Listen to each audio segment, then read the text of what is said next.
All right. Welcome, attendees. My name is Matt Hollis. I'm the CEO of Cloud Assess. Today, we're talking about AI in training and assessment, enhancing, very importantly, not replacing human expertise. I'd like to start by acknowledging the traditional custodians of the land upon which we work and live. We pay our respects to Aboriginal and Torres Strait Islander cultures and to elders past, present, and emerging. Oh, apologies. So as an attendee, you can participate in many ways today. We'd love it if you commented in the chat.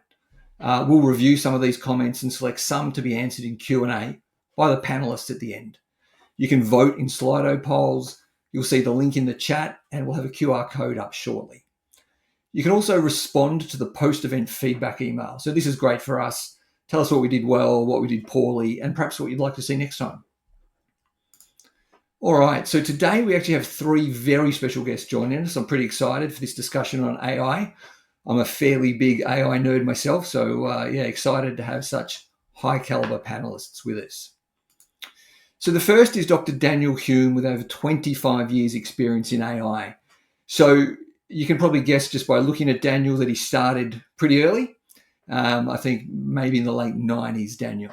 So he's a globally recognized AI expert. I actually checked this with ChatGPT, which confirmed for me this is correct. He's been voted one of the world's top 10 chief AI officers, and he just founded a company working on machine consciousness. Welcome, Daniel. Thanks for joining us. Our next guest is Toby Jones, the founder of Noello. Toby has over 15 years experience in education, and today he focuses on helping organizations harness AI through a practical, human-centered lens. So, really looking forward to hear what Toby says about today's questions. And last, but certainly not least, we have the inimitable Kerry Buttery. Kerry is the founder of VetNexus and Digital Literary License. Kerry is an AI and online training specialist. I know for myself, anytime I hear Kerry talk, I usually leave with pages of notes and a weekend's worth of tools to go away and play with. So this should be exciting. All right, while we are chatting all things AI with the panel, we'll be running polls for everybody to participate in. If you've not already, here's the QR code where you can join. But I'm about to switch away from this, so just check the chat or the comments if you can't find it.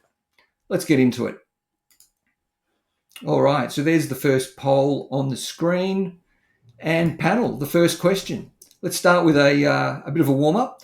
What's the best or most exciting use of AI you've seen in the workplace or education sector recently? Let's lead off with Daniel, then over to you, Kerry, and Toby, bring us home on this one.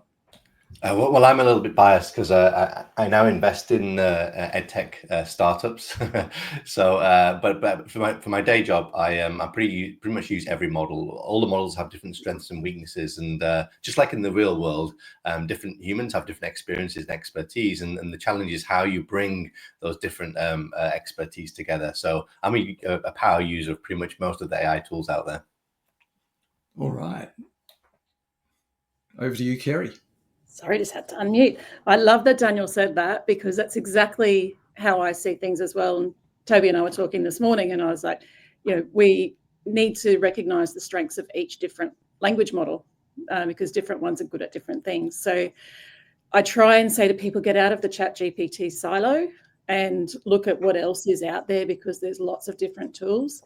And one of the things that I was demonstrating this morning was we've got some tools out there that are that are able to build our courses for us, basically creating text-based content coming from our units of competency or our curriculum. And then we can take that, the one that I've been using is Course Magic AI. We can then take that and take content out of there to go and turn into a video using an AI tool such as Vizsla, or go and use it to create an audio book like using 11 Labs.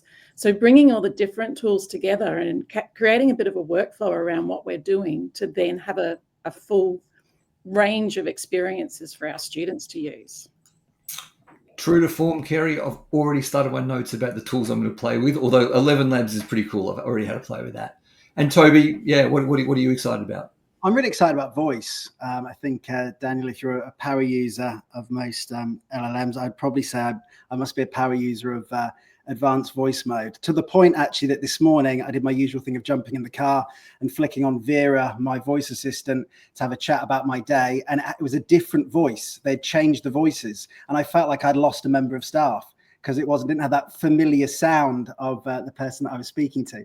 And I think voice has got because of the new advancements, I mean, we've all had sort of experiences historically with sort of slightly jaggedy experiences with voice, where unless it's going down sort of quite a deterministic pathway, it doesn't really know what to do. And so with the enhancements of Gen AI attached to voice, I think from an education perspective, there's a really great opportunity. I've seen a number of organizations now testing in this space of doing things like, for the purpose of things like student services, where it's trained on the student handbook, and rather than sort of, I don't want to say wasting, but let's say it, wasting student support officers' precious time answering questions. I was speaking to one the other day who said during enrollment week, even though it's in the handbook, all I do is spend my time answering the phone, telling everyone about where they can park when it comes to turning up to enroll, rather than spending time doing actual like intervention or looking at why certain students haven't turned up or doing student support.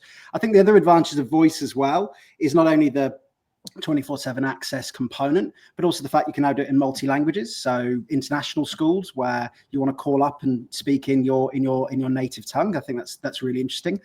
Freeing up staff, as I already mentioned, but then also the ability to then to capture and actually read into the insights of those analytics. So being able to say, what were the most common things that people called about this week? I would question how many RTOs currently, when humans answer the phone, they write down every single question that they've had. And it might then inform the fact that, hey, we've had 50 calls this week about where to park on enrollment day. Maybe we need a banner on our website to say this is where you park, because that seems to be what people are actually calling up and speaking about. So I think that's only one small unlock, but certainly a practical use case of how AI could be utilized in quite an exciting way. Yeah, very exciting. Voice is an area I haven't dived in too deeply, albeit I've got the ChatGPT on my action button on my iPhone ready for questions. I'll have to get a bit deeper into it. All right, the second question today is, what are some of the biggest challenges you've experienced or foresee when adopting AI in training or education, and how can we overcome them? So, Kerry, let's kick off with you. I'm really keen to hear what you're seeing in the RTO space. Daniel, might throw to you for your sort of more big business lens, and then Toby, bring us home with a rounded view wherever you want to go. Sure. Kerry. Yeah, there's a couple of things that come to mind with this. Firstly, compliance. We've got a lot of RTOs that are a little bit scared about, what they're allowed to use, and are they going to get in trouble for using AI if they go to audit. But data privacy is a big one, which Daniel will probably be going into that part of it. So I won't go too far into there. But the larger RTOs are less agile when it comes to using AI, generally because they've got more hoops they need to jump through. They've got different people that need to approve things. And what I'm finding is some of those larger RTOs are really getting bogged down to, well, you can only use Copilot. You can't use anything else. Everything else is blocked. And I've actually run workshops where I've got people that turn up to the workshop to learn how to create content, and they've brought 2 laptops with them, their work laptop and their personal laptop, because they know that they're going to be blocked on a whole bunch of different things on their work laptop. So that is quite a challenge. That's a cultural shift that we have to have within RTOs. But also the base level of digital literacy of a lot of people. So we're actually seeing that digital divide widen when it could be brought together. We could be using a lot of these tools, like Toby mentioned. You can use the voice tools so that you've got someone with a low level of literacy. They're not necessarily having to read everything. We can get things transcribed and different support happening there. However, if they don't have the digital literacy to understand how they can use these tools, then they're getting left further behind. And we're seeing that in different spaces where the higher socioeconomic areas where they've got more access to things, so access and equity becomes a big thing. I was at a school the other day where they said they're not letting their students use AI at school within their assignments, etc., because other schools in other areas don't have access to it financially. So they would be giving their students an unfair advantage. So it's quite interesting talking about that access and equity side as well. Yeah, some challenges there, particularly around data privacy, like you highlighted. Yeah, Daniel, what do you see in bigger businesses? I imagine privacy becomes even more important there. No, indeed. One of the things I've been excited about for many years, actually, before AI happened three years ago, is a concept that people call digital twins. So you can build actually a digital twin of an employee. I can take a large language model and I can train that large language model on your digital footprint, your email, your calendar, your feedback, your communications. Historically, what you had to do, you had to use machine learning to understand your skills or understand your career aspirations. You'd have to build 50 different sort of AI models to try and understand these different characteristics of you. What we can do with digital twins is we can essentially bring together all of that data. And what we're finding is that those digital twins represent people incredibly well. So I can ask the digital you, if I put you on this project, will you thrive? If I put you on this team, will you be developing the skills you need to be developing? That might sound really creepy, but the reality is that digital twin represents you better than 5 numbers in a HR database. But it does also raise interesting privacy issues. By bringing different data sets together, you can create what are called toxic insights. So I could somehow, determine secret lovers in my company based on communications. I could identify if people are going to leave the company before they know they're even going to leave the company, again based on their behaviors. So the sort of promise of digital twins is to be able to understand people much better than we currently do, so that we can allocate them to work or training opportunities in a much more adaptive way. But on the flip side, you have to do that in a very kind of safe and responsible way. Yeah, I'm slightly scared now, Daniel, after that. Digital twins are exciting, but yeah, you could learn things maybe you don't want to learn, perhaps. Toby, yeah, what challenges are you sort of seeing, or do you foresee? I think partly sort of what slightly building on sort of what Kerry was saying around the digital literacy piece. I think part of the challenge actually is in the AI education and understanding of team members, and so not at that student level, but actually of the of management or of trainers, which actually becomes a bit of a blocker, where it is either people sort of there's articles still sort of every week. I've actually highlighted one I saw just last week. It was a Channel 9 one, which entered with Michael used AI to write a work email that cost him $2,000. And it's these sort of we used it, it made a mistake, and it's cost me money. And I know that kind of rhetoric I hear when I sort of sit in boardrooms and someone in the room is a real pessimist around this, and it sort of blocks the ability to move the conversation on. There's this idea of a pessimism of I'm going to get the expression wrong now, but the pessimism aversion trap, which is this concept of the fact that if you don't understand something, you sometimes try and block it, defund it, and hope it will go away. And unfortunately, that then stifles innovation and means that we can't actually adopt in a responsible way. And I think there's unfortunately there's organizations that do spook that, and I think there's part of that when it comes to certainly around data privacy and how data is stored, where people will sort of give the perception potentially of, if you don't work with us, who knows where your data is, or people overstretching on how sensitive certain data is. So for example, if something is downloadable from your website already, how sensitive is that as a piece of data? And so sort of the classifying and tagging of data, and being able to have sort of open and sensible conversations. And so it really comes down to educating all and taking everybody on the journey together in order to approach adoption in a meaningful way. Yeah, some really great points, Toby. Absolutely. And I think anyone who is a little bit scared and who is blocking it, the genie's out of the bottle, right? I think hopefully the one thing everyone can take away from today is there's lots of really great ways to start using it. So get involved. Awesome. And I think we can see, Kerry, to your sort of point, ChatGPT is pretty dominant. There's lots of other tools to look at. So really great suggestions there.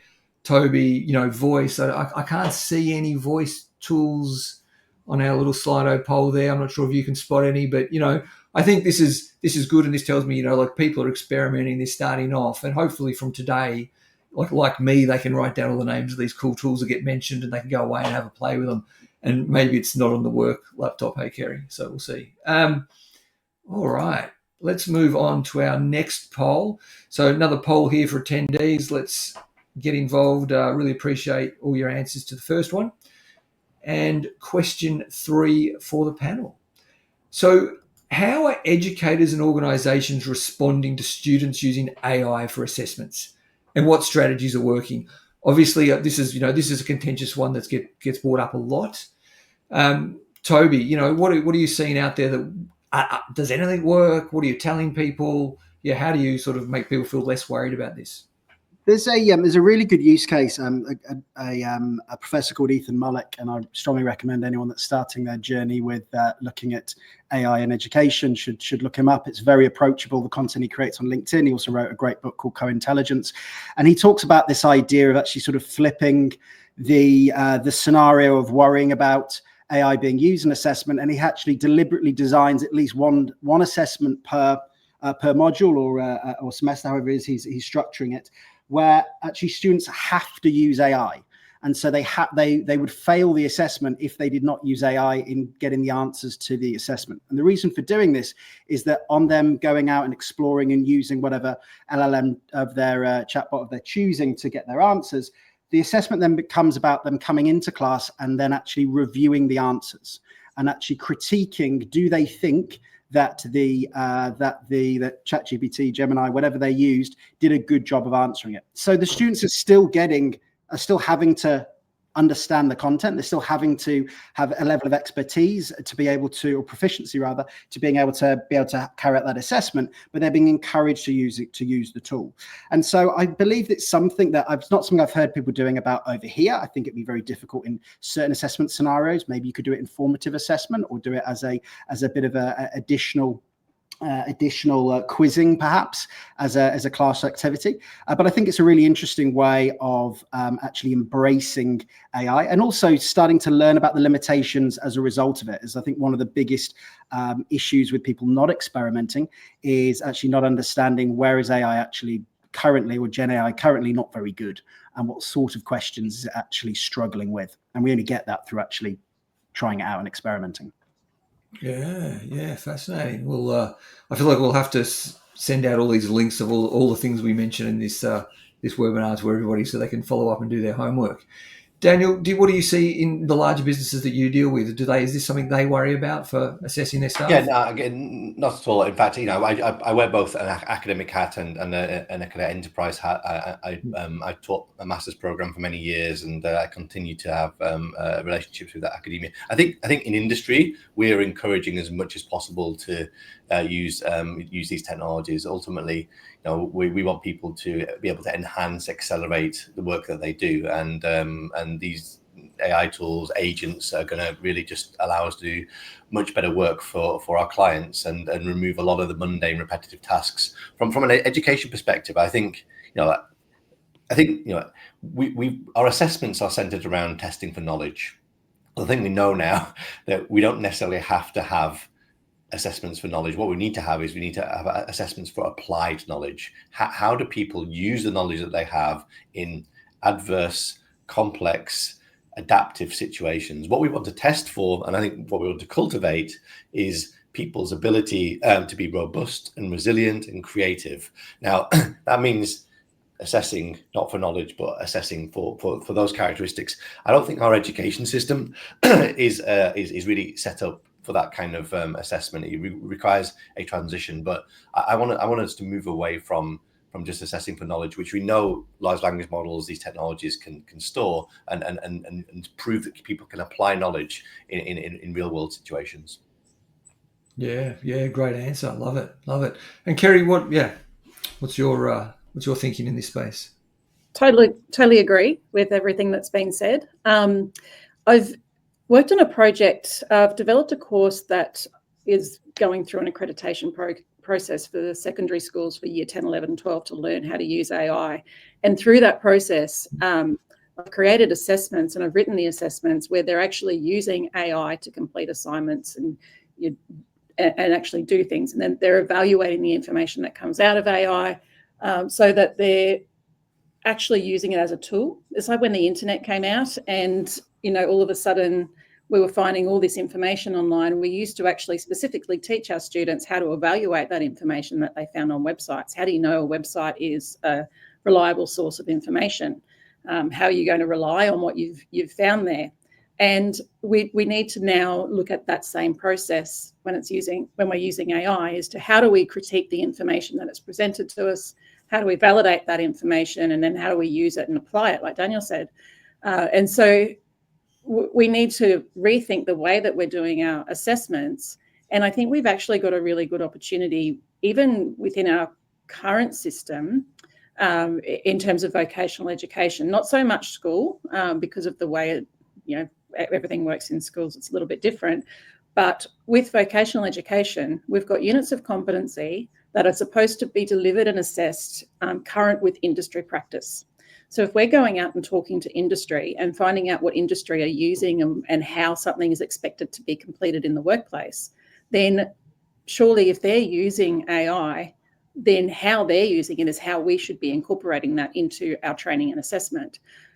Easy example to use is, if we're doing a business qualification. So if we're doing leadership and management and students need to come up with a plan, like maybe a risk management plan, how would they then use AI to bring up the basis of that plan, ask questions backwards and forwards, and then they would be then refining that themselves as they would in the workplace. In the workplace, like Toby said before, the email cost $2,000 because it was wrong.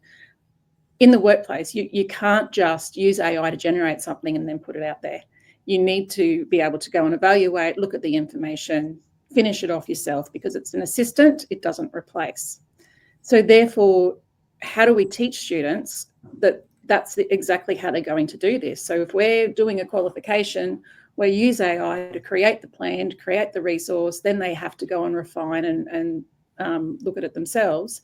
And what I would be saying is we then take their chat history, so they can either export it as a PDF, they can share the link to their chat history or whatever they're using, and that gives us transparency around the conversations that they've had with their AI tool. We can see the thought process that they went through to get to their final product, and that's how we need to be rethinking the way that we assess. So getting away from the plagiarism panic, as I keep calling it, where it's just a focus on have they used AI, but then what have they actually done with AI to take it to that next level, and getting away from the types of questions where AI is just going to generate a block of text that you paste in, and getting into these more real world assessments. Yeah, fantastic. Sorry, Toby, did you have a... I was going to say there's sort of also an interesting, Kerry, you might have heard the same, but sort of an interesting contradiction that I'm sort of hearing a little bit as well, where there is an appetite for trainers or education managers to implement AI within their organization and to use it to build efficiencies in creating assessment, but then banning students from using AI themselves to actually complete the assessment. And there was actually quite an interesting story recently of a high school that had very much that principle. And the students, having been told, they're banned from using these tools, the first thing they were presented with was an AI-generated image with an AI-generated question underneath. And all the students were up in arms at the fact that, well, how is it that we've been told categorically that this is not something we're allowed to use, but clearly the school are using it. And I think there sort of needs to be, and I was asked this question last year in an event of saying, should we tell students that we're using AI in the work that we do? And I think, well, 100%. There has to be the rule book's changed here. This is affecting everybody. This isn't, AI is for adults and you need to pass your exam before you're allowed access to it. There needs to be a collaborative effort and an open conversation of how we're going to use it responsibly, and also educating students on the fact that actually a pathway to being able to have a career where you are deemed to be an expert or to be useful in the workforce is not going to be built on copying and pasting answers into a chatbot and having that as the answer to your assessment. And so that's kind of a shift in thinking rather than, and you can only do that, as Daniel mentioned, by sort of augmenting how we think about assessment. Yeah. Look, loved hearing all that. I feel like the answer, sort of just to generalize, is, you have to embrace it. You can't fight it. You can't be scared of it. You've got to get involved, and you've got to think about how you're changing your assessments to fit. So if we just have a quick look at the Slido, Kerry, you called it out very early, compliance and data privacy. So I feel like gold star for you. Interestingly, lack of technical expertise or training. We talked about resistance to change as well, budget constraints, obviously potentially some others in the chat. But yeah, very interesting, I think, there. Now, what sort of advice would we give to anyone if they were just starting out in this space? So we've sort of said broadly, hey, you've got to embrace it. The genie's out of the bottle. So if someone's starting to explore AI, whether they're in L&D, HR, or education, what advice could we give them to get started? Daniel, I might throw to you first. I answer this question in the same way, which is if a genie gives you a wish, what do? You ask for more wishes. So I think it's important to get as much advice as possible. There's a lot of misunderstanding, misinformation still surrounding AI, and people not applying these technologies to solving the right problems. They think it's a sort of panacea to solve all problems within your domain, and it's not. And what will happen is that there's a misinvestment. People will blame technologies, et cetera, et cetera. So I think speak to as many people as possible and learn for yourself which you think are the right approaches. Don't just get seduced by the first few that you engage with. So get as much advice as you can. Yeah, good advice. Toby, what would you tell them? I think sort of the frame of the question around someone, I think it is a personal responsibility piece. I think the thought of I'll wait until management come up with a policy that I'm going to that then hand down what I'm allowed to do, I think you could kind of miss the opportunity of learning. I think if you're concerned about using the tools in a professional environment, just making a start in a personal environment, using AI tools to see if you can solve mundane problems. I did an experiment last year where I used it for everything I was doing while traveling around Europe, and had, from translating menus to fixing wash machines to whatever came up. Let's just see how good the tool is. Take a photo of a Scrabble board and see if it has any idea. It didn't. It was absolutely rubbish. As it was making random cocktails in an Airbnb, it was a very convincing recipe card that it presented me with. And so I think being playful in a responsible way and using it to try out mundane things can then help to inform and understand about some of the limitations. But I think doing research and ensuring that we're doing things safely is really important. But also, I spoke to an organization this morning and sort of flagged my concern that if you spend sort of 6 months writing a 100-page report on your approach to AI, it's probably already changed by the time you finish that report. And so you'd be better off doing controlled experiments within the organization and learning about what might be the next sensible step in that journey. Yeah, thank you. And Kerry, what's your advice to someone starting out? Playtime. So whenever I do workshops, we always have time for people to have a play themselves. The more you use AI, the more comfortable you're going to be with using it for work, for your personal life. But just keep in mind, if you're worried about data privacy, etc., make sure anything that you're putting in is publicly available information. Don't put anything personal. Just make sure you're logging into one of the sites rather than just going onto your browser and going to ChatGPT and typing things in, because you can still do prompts and everything without logging in. But if you log in, you can make it a temporary chat, make it private. There's a few steps that you can take. So if you are worried about that, do a little bit of research on how you can protect your information and your data, but just never put anything that's sensitive information into a publicly available tool. It's probably the main thing. And just, spend some time, put aside a little bit of time every day or, an hour a week and the more you use it, the more you will come to think, what different ways that you can use it. Yeah. So really, again, very sort of consistent message there. Get your hands dirty, get involved, be careful, be safe, publicly available data. I love the idea of mundane things, Toby, just getting some use, getting some repetition in. Really, really good advice for people. Hopefully they'll take it on board and sort of get past this lack of technical expertise or training. There's probably not that much out there. It sounds like the route is to dive in and start using it. So yeah, excellent. Okay, so next one, about any misconceptions or biggest misconceptions people have about AI in education. We've sort of, I feel like we've sort of already hit the plagiarism one and how, the plagiarism panic, as I think Kerry coined it. Any other big misconceptions out there in education that you sort of have to talk to people about regularly?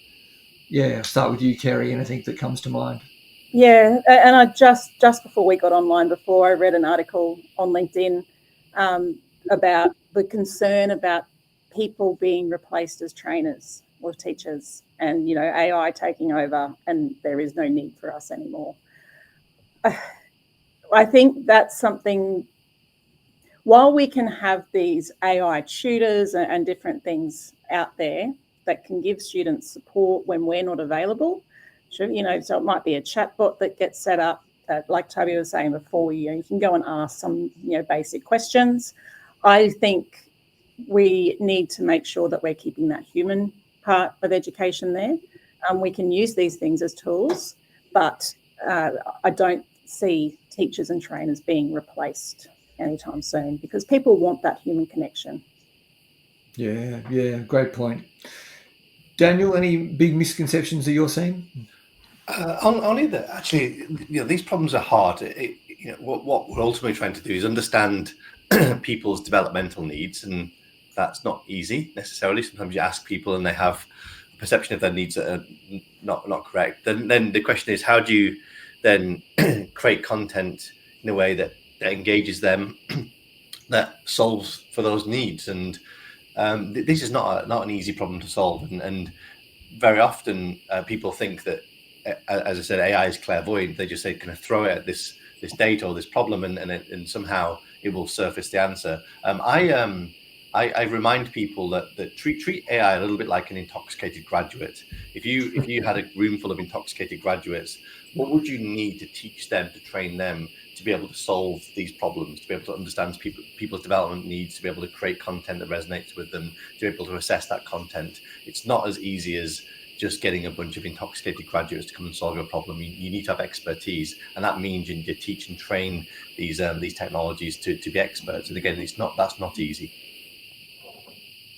Yeah, great points again. And Toby, what's the misconceptions you see out there? I think the expertise piece is absolutely spot on. I was going to talk about the misconception, and it's sort of carrots what you hear about all the time, this idea of people talking about digital natives, which I think is a ridiculous expression, and now people are saying AI natives. This idea that because you're born in a particular generation and you've had access to a mobile phone earlier than other people, that somehow that means you naturally are just going to know how to use these tools. And I think that kind of idea was put to bed pretty early on in the first Microsoft study they did of Copilot, where they assumed that their first 1,000 enterprise customers that they rolled out, they assumed that this idea of these digital natives, these sort of junior members of staff, were going to get the biggest gains. And what they found actually was the people with the biggest gains were people with leadership skills, because they knew how to ask a structured question. They knew how to give feedback. They knew how to take a response and critique it. All of these things come from having more education and more expertise versus just being able to take the first response. And like the thing I was saying earlier about I lost $2,000 from sending out an email. It's this thing of not actually checking the answer. If we move into this world of putting a question into some form of chat tool and just taking the first answer as verbatim and correct, then it's sort of a dangerous situation. So more education and more expertise are needed. And this idea that students, because they were born with smartphones, are somehow naturally just going to know how to make the best of these tools, I think is a huge misconception. Yeah. I love the concept of the intoxicated undergrad or whatever you coined it there. A great way to think about it. Obviously, a lot of guidance. And I think lots of sort of comments there around it's a tool, it doesn't replace people, the people need to check the tool. So really great feedback. All right, now we are on to our third poll of the day. So yeah, let's get involved there and see what people think. And panel, I feel like this is sort of the big question. This is what we sort of set this whole webinar up to talk about, which is how can organizations adopt AI in a way that keeps people, the learners, the trainers, the HR teams at the absolute center of the experience. So yeah, Toby, I'm not sure if you have some thoughts there. I think a really good activity to sort of run is thinking about starting with the human and actually forgetting the technology. I think whenever we sometimes approach these kind of conversations, people come with them potentially misconceived ideas of what technology can and can't do and what it will or won't be able to improve. And actually it's about starting with the human component and actually figuring out where are we maybe most human in our work? What are the components that we would never want to actually try and find a way of automating out? And with trainers, I imagine the common themes from speaking to many trainers, it's around that mentorship, the nurturing, the advice, the how to handle the fact that you had a crummy first day on the tools and where do I go to from here in my career? It's all of those interpersonal skills and dealing with the sort of emotions that students go through when developing their careers. And so I sort of like to look at this through the lens of if you were given an intern tomorrow, what would you give that intern to do? And thinking about the things that currently are on your task list that you would love to give away to somebody. And when you use that lens of thinking about it in terms of an intern, you obviously can think about the framing of that in terms of the capability of an intern, the fact that you would probably give an intern something that is a lower level task, something that's repeatable, something that has clear instruction connected to it. And it's sort of a really good way of starting to draw up and run it as an activity or a workshop with your team of these are the sorts of things that we would like to go away and solve, because these are tasks that we know are getting in the way of us being more human rather than are things that actually are the bit or the beauty of why we are in education. Yeah, great answer. I really enjoyed that. Daniel, what are your thoughts? There's a really good definition of intelligence that I like, which is goal-directed adaptive behavior. And the key word for me in that definition is adaptive. The more adaptive you are, the more intelligent you are. And so when I design AI systems, I make sure that we have human in the loop. There's a dialogue between the sort of output of the AI with the human beings to check whether that was the right experience or the right content. And so I think that there's always going to be a role for a human in the loop in different parts of the education life cycle to enable the AIs to get better and better and better over time. So I think that the best architecture is a human in the loop. And when I'm looking at tools, I'm looking at tools that have that dialogue in those different touch points. Yeah, fantastic. And Kerry, what do you think? I'm very much on the lines of what Toby was saying before. It's looking at more what can you use AI to speed up or take away those repetitive tasks that people get bored doing anyway. Like the phone call at the start of the year telling people where to park. That's exactly something that you could have AI take over, because that person could be doing more meaningful things with students and with other staff. So it's just selecting the right things to be as part of the organisation in terms of automation and augmentation with AI, and just keep the time that you've got. So you know how as soon as you get something off your plate, you fill it with something else. We're always busy. It's then filling your time with the right things to be able to then spend time with your students or spend time talking to people in your organisation. So we should be using AI to free us up to have more human contact. What a great way to finish that that topic, Kerry. I feel like there's a quote there that will be on socials. That was great. Love that. Now, getting to our last question, panelists. Let's try and look down the road a little bit. So what I'm sort of keen to sort of think is, if we look 3 to 5 years down the future, how do we see AI transforming, how we train, assess and support learners? Like, is it completely different to what we see today? What are we sort of expecting there? Kerry, maybe, what do you envisage in the future?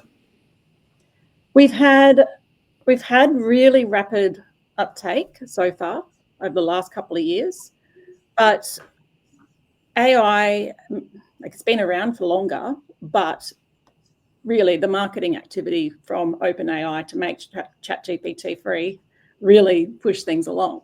So by having that, making it more accessible, we've seen this big boom.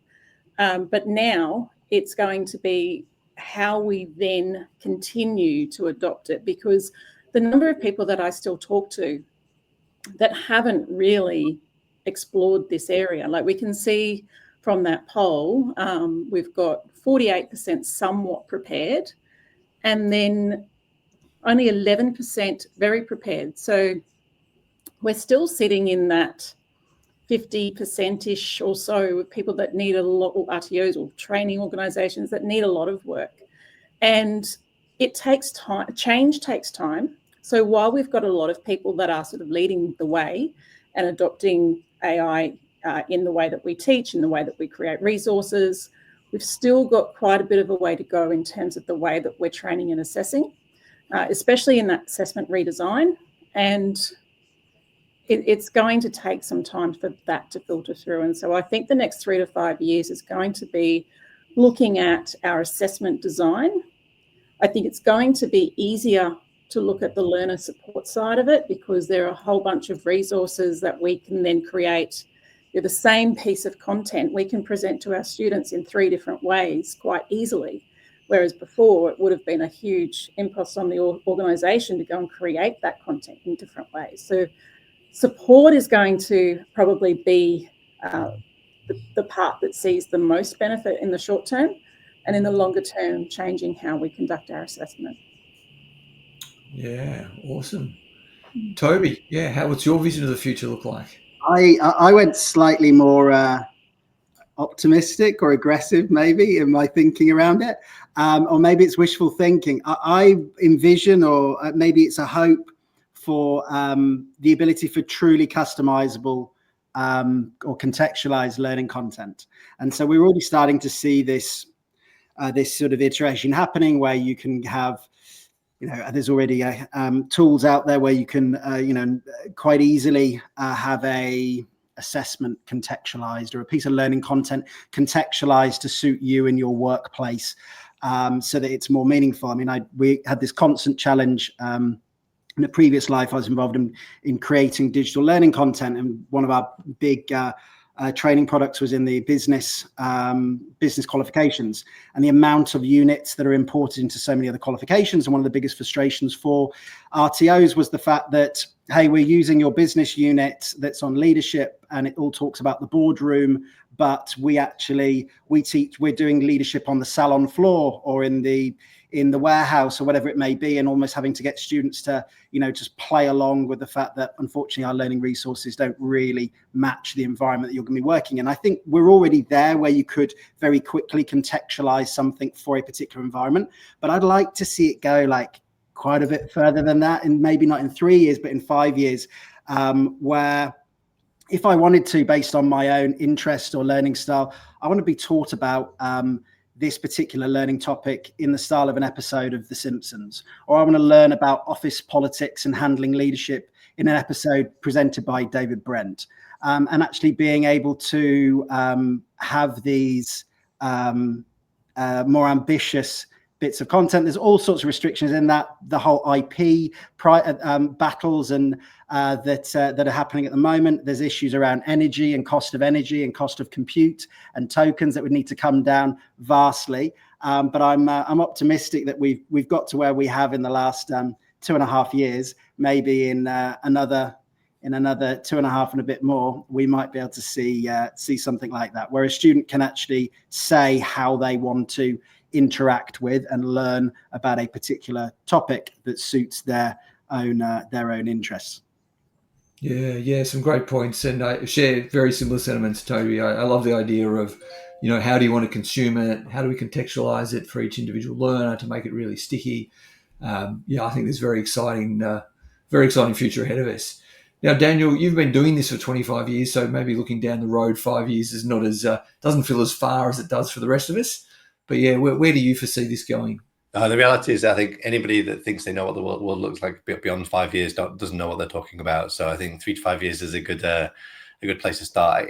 I'm in the world of marketing now, and what AI or generative AI has done is unlocked the ability to do end-to-end marketing, where we can create content, test that content against synthetic audiences, predict activation, so clicks, likes, engagement, whatever, and then optimize that content across channels. And that problem used to be hard, and you used to have humans as a sort of bottleneck, and we can solve that end to end. And if we can solve it end to end in marketing, we can solve it in L&D. We can create content that gets people engaged rapidly, etc., etc. So that's what I'd like to see happen over the next 5 years. It might be worthwhile also just sort of me mentioning how I think that these models will play out, because I'm not an expert in L&D. You all are, but right now, as I said, these models are a bit like intoxicated graduates. We're seeing them sort of graduate to master's levels, so the ability to do reasoning, rudimentary reasoning. In the next year, there'll be a PhD level, so you'll be able to give a complex problem. They'll be able to break that problem down and then solve it.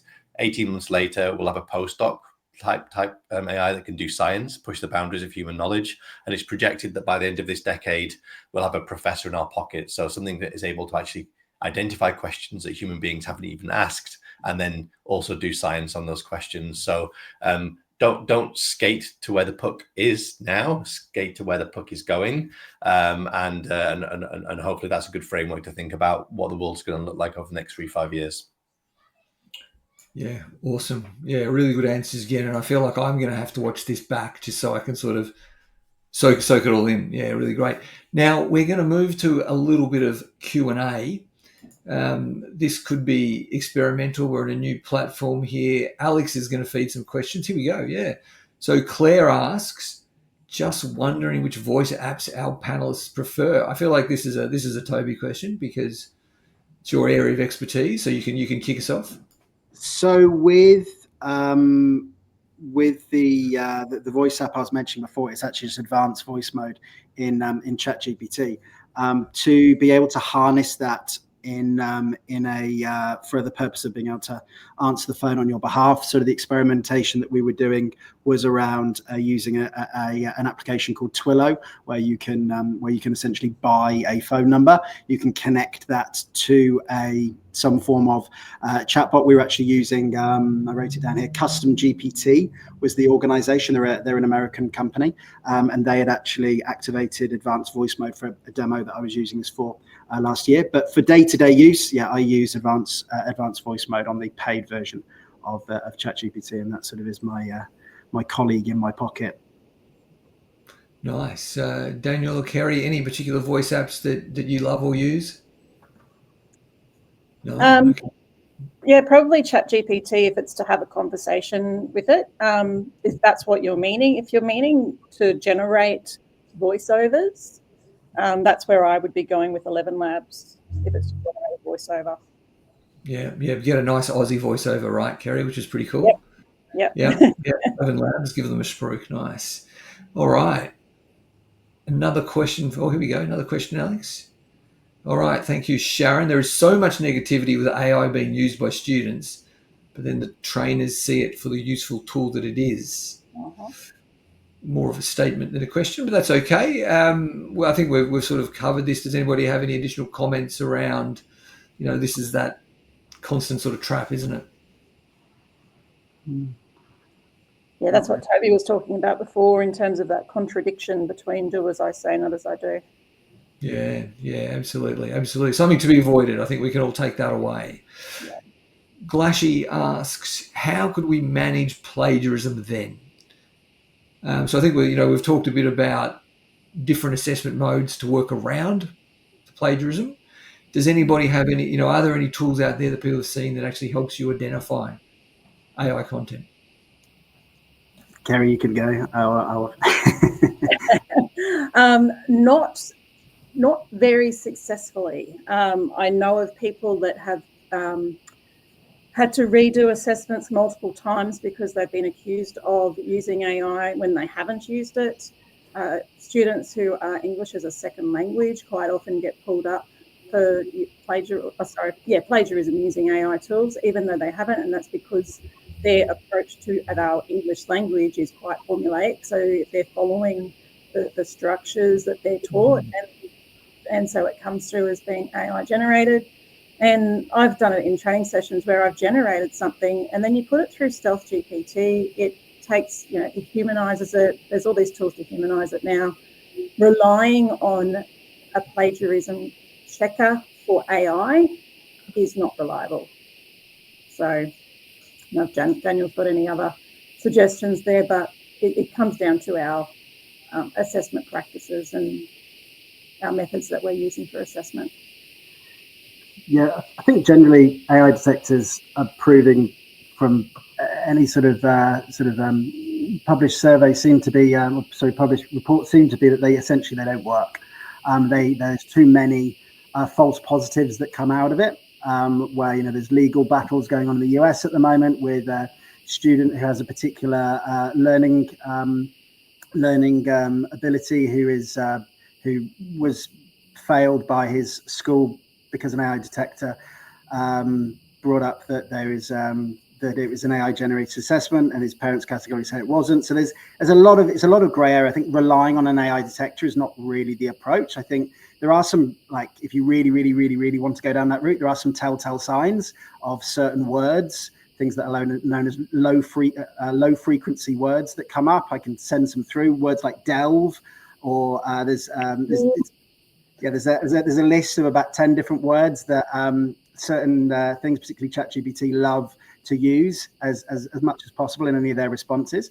But I think hopefully we will, with finding efficiencies in other areas, that trainers would actually have maybe more time to have a kind of a closer relationship with students through some of these efficiencies that are gained, whereby understanding whether an assessment sounds like that student has actually written it or not may be an actual telltale sign, versus a student who maybe have a certain perception of, and their assessment doesn't align with that capability, will be more of a telling sign. So getting a deep understanding of students, which I know is very challenging at the moment with all sorts of other demands, but hopefully if some of those other tasks can be automated away, we could actually spend more time with our students and get to know them and understand if the assessments were actually written by them or not.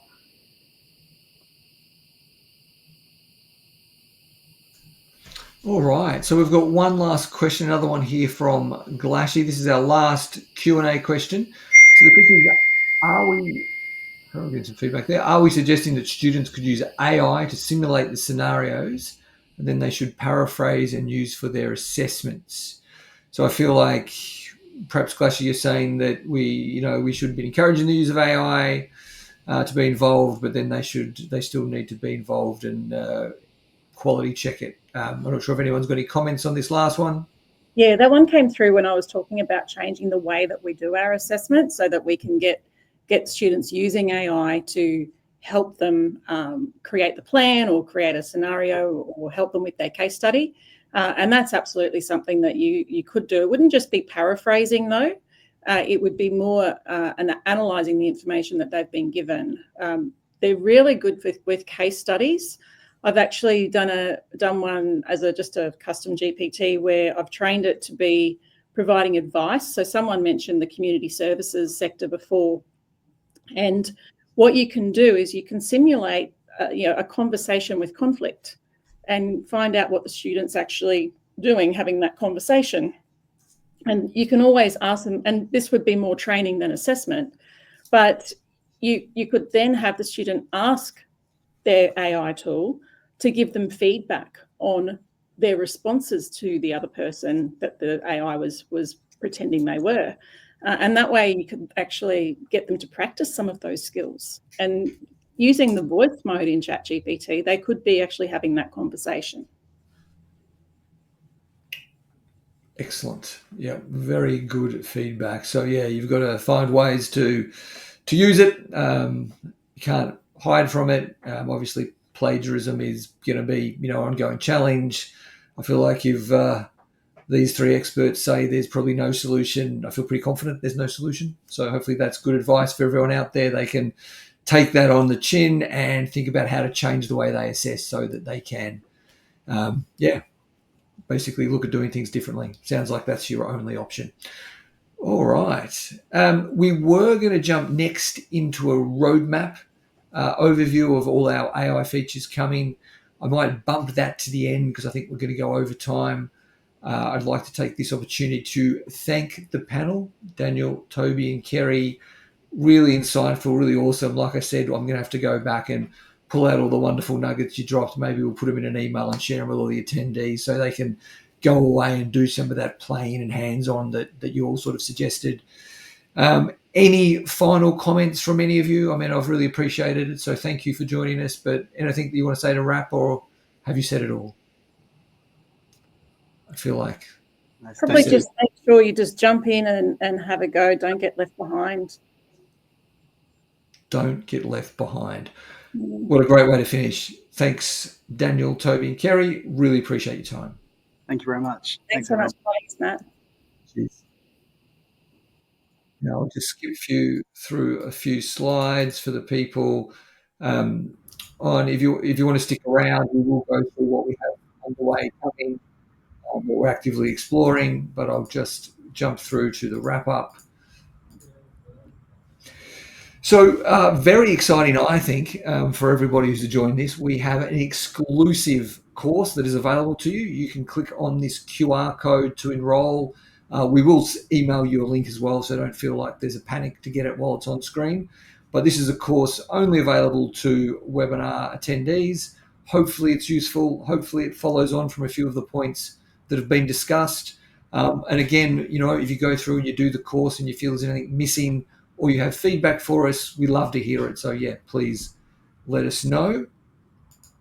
And lastly, with all these things, we do run a competition to win an iPad, so you can scan that QR code if you haven't and get involved for that. We always appreciate people attending.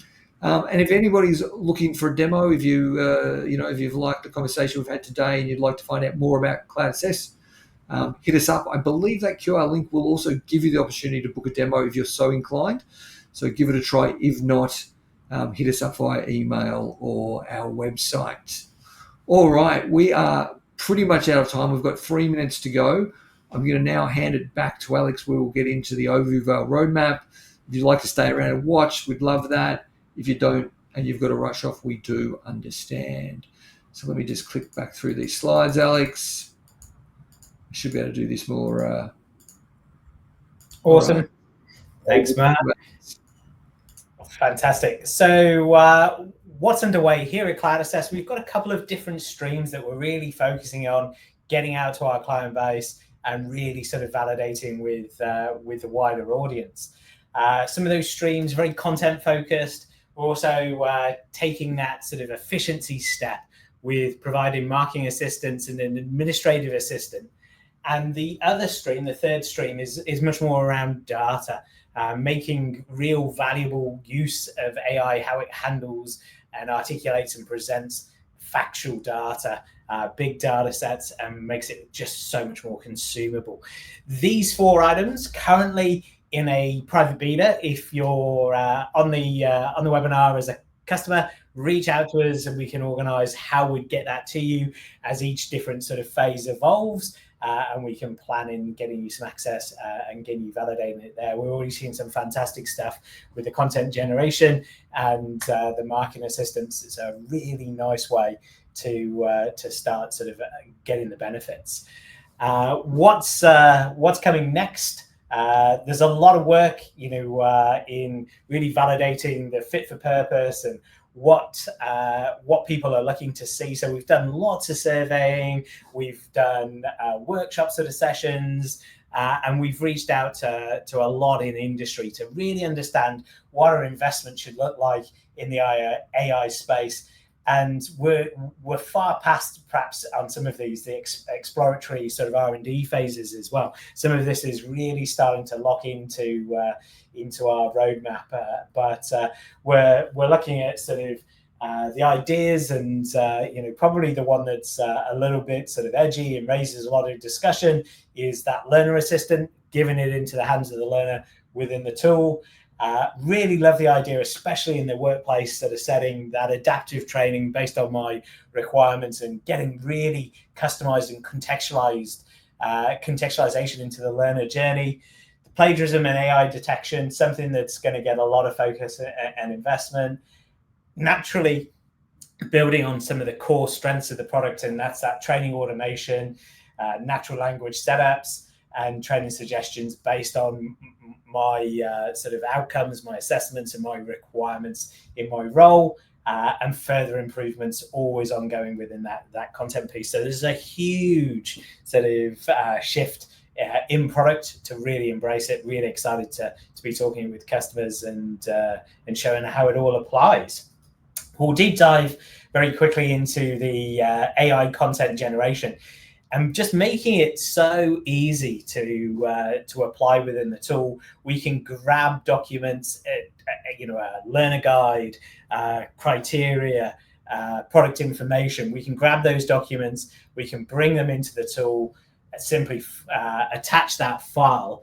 And while we do so, we can then suggest requirements that we're looking for this activity to be created. So how many sections do we want this to generate? How many questions per section? What kind of activity category? Is it a learning category? Is it a formative or summative assessment? And then we can let the AI engine do that lifting for us and produces a really good sort of benchmark that we can then modify, contextualize, style, and add further materials and further resources to as well. So huge efficiency gain, but still leaving that sort of judgment into the hands of the L&D teams, your content designers, but just taking away the mundane or the repetitive task. But without sort of being restrictive into a set or defined template or anything like that. So still real power in unique content. The other part that we'll do a very quick sort of dive on is the AI marking assistant. This one excites me quite a lot. The efficiency piece for a trainer and assessor for the training teams. Firstly, when we're configuring this, we can set the accuracy or the level that the strictness level that we want to apply to it. So we're going to suggest here how defined our model answers should be applied in suggesting and outcomes and feedback. So here it can be very strict, or it could be less strict in the less defined subjects or the less defined sort of assessment or activity processes that we're doing.